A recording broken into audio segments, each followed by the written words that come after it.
Olá, este é o Conexão. As festas de fim de ano já estão bem próximas e para os casais que compartilham a guarda dos filhos, podem surgir problemas para definir com quem as crianças vão passar estes momentos tão especiais. Quem tem direito? O familiar com quem a criança vive? O que a lei determina? Sobre estas questões tão sensíveis, a gente vai conversar agora com Luiz Fernando Gevaer, que é advogado especialista em direito da família.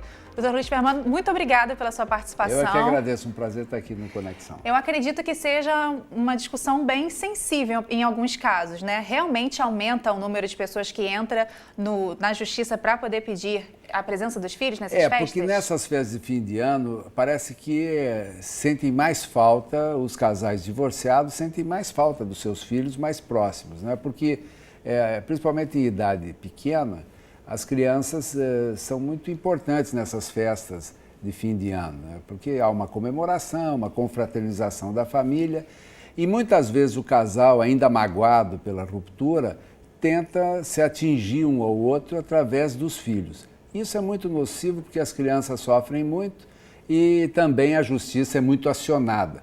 Tanto que é muito comum nós, dos escritórios de advocacia, de família, a gente ter um plantão de fim de ano, porque é muito comum, dia 24 de dezembro, dia 25, acordos celebrados na justiça, homologados, que vigoram há algum tempo, não serem cumpridos pelas pessoas. Gente, eu estou impressionada, eu não sabia que a situação era nesse ponto. Então as pessoas entram na justiça, recebem a determinação e não colocam em prática. Não cumprem e, além disso, há necessidade de movimentar. E a justiça para também no período natalino por um mês. Então, há plantão, então tem que se acionar o juiz de plantão, que aciona o oficial de justiça, que às vezes tem que fazer uma busca e apreensão da criança para cumprir as regras que foram fixadas ou pelo juiz ou pelas próprias partes num acordo homologado. Eu fico pensando que no caso assim, de crianças, até adolescentes também, deve ser uma situação muito desgastante, né? Eu acho que os pais deveriam pensar até nessa questão assim, da saúde psicológica e emocional de um filho, né? Que passa por uma busca e apreensão. Como é que pode uma coisa dessa, né? E certamente, além do mau exemplo, magoa muitos filhos, porque nenhum filho gosta de ver os pais discutindo, brigando, ainda mais num momento como esse, que é um momento de pacificação, mas também há pessoas que se recusam a cumprir. E essa desobediência é uma desobediência muito nociva, porque pode caracterizar até uma alienação parental que pode ser punida com a inversão da guarda, com penalidades severas.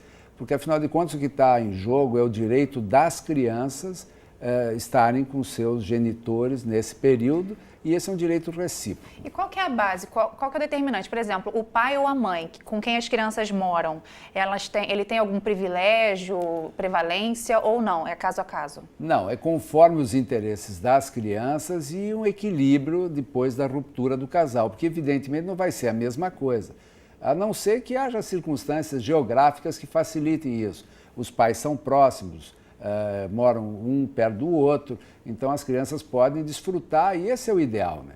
O ideal é que as crianças desfrutem da convivência com ambos nesse período de uma forma igualitária, seja para jantar na ceia de Natal com um e almoçar no próprio dia de Natal com o outro.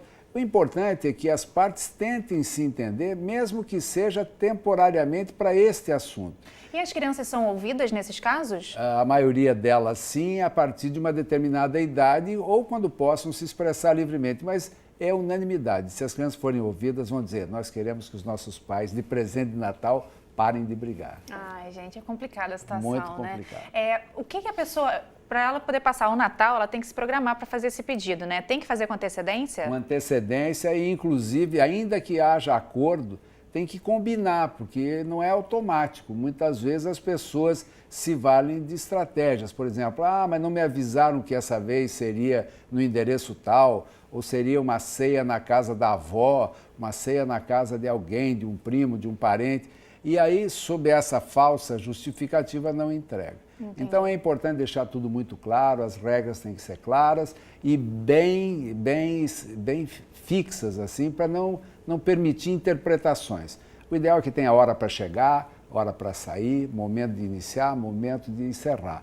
E também só é possível ser respeitado se respeitar o outro. Então, se receber a criança num determinado dia, que também entregue no dia que tem que entregar, porque ambos têm direito de desfrutar esse período. E agora, a criança, o senhor já falou que a criança ela nem sempre é ouvida, né? Mas depois de uma determinada idade, ela pode escolher, no momento, não sei, no momento da separação, isso já pode ficar pré-determinado ou todo ano vai ser Hoje em dia, a lei determina que, não havendo nenhum motivo grave, deve ser fixada a guarda compartilhada. Que significa igualdade de direitos e interferência, mas principalmente de obrigações em relação aos filhos. Decisão sobre colégio, decisão sobre eventos importantes, uma cirurgia, uma coisa assim, deve ser tomadas em conjunto. Porque a ruptura do casal não significa uma ruptura com os filhos. Ruptura da maternidade nem da paternidade. Exatamente. Né? Prevalece. O que acabou foi o casamento. Né? E o que acontece é que a distância aumenta essa responsabilidade e a tolerância, a necessidade de uma tolerância maior, porque acabou aquele diálogo do dia a dia. Se vê de vez em quando e é sempre cerimoniosamente, né? Respeitosamente. Mas as crianças, elas não podem decidir excluir um ou outro. E se houver uma situação que indique isso, tem que passar por uma bateria de provas, incluindo perícia psicológica, psiquiátrica, às vezes, um estudo social. A equipe multidisciplinar das varas de família vão entrar para auxiliar o juiz a entender o que está acontecendo por trás daquela reclamação de ambas as partes. E existe uma diferença entre a guarda compartilhada, né? Existe uma muita dúvida gente que sempre confunde, paira, né? Exatamente, guarda compartilhada com guarda alternada. A guarda compartilhada não significa que deve ficar metade do tempo com cada um. Significa que as decisões são tomadas em conjunto, embora a convivência deva ser disciplinada de acordo com a conveniência do filho. De preferência, mantendo a mesma escola, as mesmas coisas, para evitar grandes mudanças e grandes transtornos de locomoção. Entendi. E aí, o senhor falou guarda compartilhada e guarda alternada. A alternada é quando passa um fim de semana com cada? Como é que é? A alternada, por exemplo, eu conheço alguns casos específicos, o pai foi morar nos Estados Unidos ou a mãe foi morar nos Estados Unidos e o outro continua no Brasil. Convencionam as partes que 6 meses a criança fica lá fora com o pai ou com a mãe e 6 meses aqui com o outro genitor. Ou por um ano, sempre ouvido o juiz, decidido na justiça e atendido os interesses da criança, que muitas vezes pode ser importante para a criança experimentar um período de convivência no exterior, que o pai não pode vir ou a mãe não pode vir, mas são casos específicos. Geralmente, a guarda tem que ser unitária não, tem que ser compartilhada a guarda, mas a convivência deve ser estabilizada em algum lugar, porque a criança tem que ter referência de domicílio. Doutor, a gente está falando de casos que as pessoas não conseguem chegar a um diálogo, né? Mas o interessante é que a gente incentive que as pessoas cheguem a um diálogo sem precisar chegar na justiça, né? Hoje existe... Seria o mundo ideal? Não, eu acho que seria o mundo desejável. Sim, O mundo ideal é que as pessoas continuassem casadas para sempre, verdade, né? Que os casamentos fossem estáveis, etc. Né?